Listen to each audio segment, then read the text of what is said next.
back to my channel. So today I'm going to be talking to you about Invisalign and my journey so far, the things I've learned and my own experience.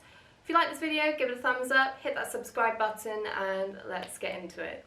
So the first thing I want to mention is what my teeth are like now and where I'm hoping for them to be. Obviously Invisalign is a brace, so I'm hoping to have lovely straight teeth from the end. But I actually have a really good bite. My bite doesn't need to be changed, but I do have a lot of overcrowding in the lower arch and a lot of rotation on my side teeth at the top. So the first thing you need to be aware of is the price. In the UK, I think the price bracket is a bit smaller, that there isn't so much variation than in America. I am classed as a full case, which means I will have about 14 or more attachments put on my teeth. If you've got 14 or less, it is classed as a light case. I had to pay £350 for my initial appointment, which included x-rays, a scan of my teeth, which would be used to make the moulds, and also photos taken of my teeth and sort of the angles of my face as well. On top of that, there is also the cost of the Invisalign treatment, which is £3,300, and there are also a lot of hidden costs, such as the retainer when you finish your Invisalign treatment, or if you decide to have the metal bar, or if you do have to pay for teeth to be removed, which leads me on to my next point. So I ended up having to have all my wisdom teeth removed. They were bugging me anyway, and I was having a lot of sinus pain, but because they were impacted, if I had had the Invisalign where they were still in, there would be a chance that they would break through and also push towards my teeth, as impacted means they're like pushing towards your teeth.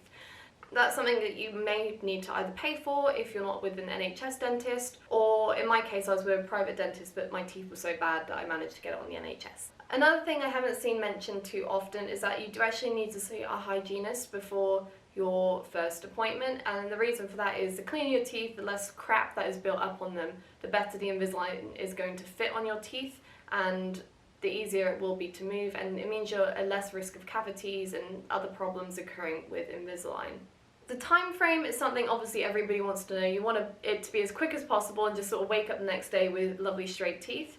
In my case, I thought it'd be about 18 months. When I went to see my dentist for my scan, he said that actually depends on how often you are wearing it. So if you're actually sticking to the higher amount of time, so 22 hours rather than 20, you can actually reduce the time of your Invisalign treatment. In his mind, if I stick to 22 hours a day, it will take 12 months. He also mentioned that the longer you have the trays, so if you stick to the 2-week rotation rather than 1 week at the very beginning, that actually your teeth do move better in the long run and you do get better results because your teeth aren't being forced. But he did also mention that you start with the 2 weeks and then you can slowly reduce the amount of time you're wearing each tray, so down to 10 days and then to 7 days. So the next thing I want to share with you is sort of the items I'd recommend that you have. Some you get given with the Invisalign pack, but also additional ones. So chewies are included, which are used to help you fit the retainers in and make sure they're nice and snug. Obviously you need a good quality toothbrush, you need a travel toothbrush, because if you're going out to eat you need to be able to brush your teeth every single time after you've taken the trays out. Denture tablets, they're great for cleaning Invisalign. You also need to have good quality dental floss, a clear mouthwash so you avoid staining of the trays, and also I'd recommend having a wash bag that you can kind of put everything in, so you have a travel bag of your Invisalign stuff with you, so if you are out, it isn't like, oh, I can't eat or I can't drink anything that isn't water because I don't have a toothbrush with me. So those are sort of the things I'd recommend. I'll pop a list up here so you can see as well if you want to take a screenshot. Oh, another thing as well is a nail file. This isn't a necessity, but some people have found, and friends of mine who have had Invisalign, that the trays can sometimes be a bit jagged. So if you file them down slightly so they're nice and smooth, they won't cause cutting with your gums or your tongue, which, you know, not going to complain about. Less pain, more gain. Woohoo! Another one I have never seen mentioned is a consent form. I had to sign a consent form for my Invisalign and I'm 25, so it was a bit strange, but it did list a giant amount of benefits and significantly more negatives than Invisalign and a lot of risks that are involved. I don't know if this is given as a general thing by most practices or if it's just my dental practice trying to cover their backs. But it was quite interesting to sort of see many negatives that you might not have thought. So even like certain medications can affect how your teeth move. I think another one was actually people being allergic to the plastic. I recommend that if you are sort of looking into Invisalign, that you do your research, you speak to a dentist and see if you get given a consent form if it is something that you're interested in, because there was a lot on there that I personally didn't know. So obviously my camera just decided to die. But the other thing I wanted to mention is the Invisalign diet. A lot of people do find that when they start Invisalign that they are eating significantly less, and that is just because the amount of time you have to have the trays in, which is between 20 and 22 hours a day. So there's quite a big, jump from being able to snack all the time. So that is the one thing that you do need to be aware of. You can't snack, you can't have coloured drinks.